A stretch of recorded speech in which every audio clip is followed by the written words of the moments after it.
Bonjour tout le monde, j'espère que ça va bien. Moi c'est Louise du projet Harmonie et je suis de retour en compagnie d'Étienne, mon gorille savant.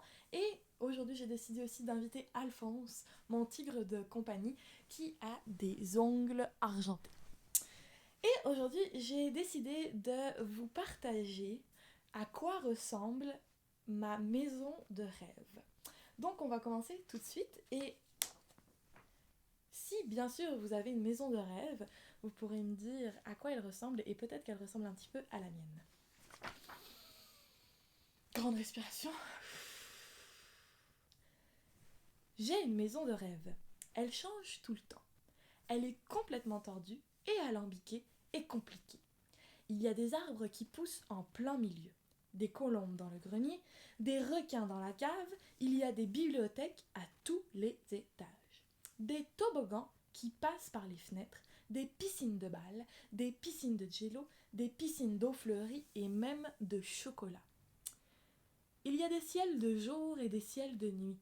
Tout dépend par quelle fenêtre on regarde. Les couloirs montent et descendent et remontent et redescendent. Il y a une forêt tropicale qui pousse en plein milieu de tout, qui fait respirer la maison comme des poumons géants. C'est une maison dans les arbres, c'est une maison sous l'eau, c'est une maison sur un nuage, c'est une maison sous terre. Suspendue, flottante, volante, cachée. Elle peut se déplacer, mais je la trouve toujours. Il y a des immenses baies vitrées partout, et la lumière entre comme si elle était chez elle. Ça sent bon le bois, le frais, le familier. Il fait parfaitement tiède, toujours. Ma cuisine n'est pas seule. Elles sont au moins 5. Il y en a pour chaque sorte de repas. Une cuisine à déjeuner, une cuisine à dîner, une cuisine à collation, une cuisine à souper et bien sûr, enfin, une cuisine à repas d'entre-deux repas. Le sol est étincelant. La lumière s'y reflète et fait vibrer les murs. Si j'ai envie, je peux me propulser dessus, la tête la première sur le ventre. Et ça glisse comme une patinoire. Mais attention, quand je marche, je ne glisse pas. Le sol sait reconnaître mes envies de banquise. Quand je veux être pingouin, il me laisse être pingouin. Vous ai-je parlé des trampolines ? Il y en a partout où l'on pose le regard. Il y a toutes sortes de modules et de rampes et de murs d'escalade et de filets et de balançoires. C'est pour jouer, certes, mais c'est très pratique pour se déplacer. Et pour ne jamais s'ennuyer, il faut varier les plaisirs. Vous comprenez ? Il y a aussi des passerelles un peu partout pour passer d'une pièce à l'autre. C'est tout un réseau qui, d'arbre en arbre, me permet de contempler ce palace ambulant. Il y a aussi une cascade, et dessous, des grottes. Et dans ces grottes, des lacs d'eau turquoise remplis de poissons multicolores qui jouent parmi les stalagmites et sautent faire des petits bisous aux stalactites. Le 8e étage est réservé aux animaux de compagnie. Il y en a de toutes sortes.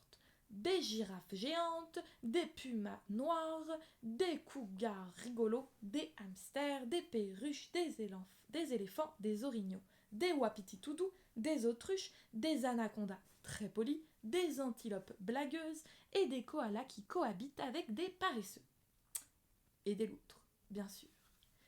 Ils ont un espace grand comme 10 forêts, avec la plus savoureuse des herbes à brouter, les plus charnus poissons à pêcher, les plus délicieux insectes à gober, les plus confortables branches où dormir, les plus douillets terriers pour se murmurer des secrets.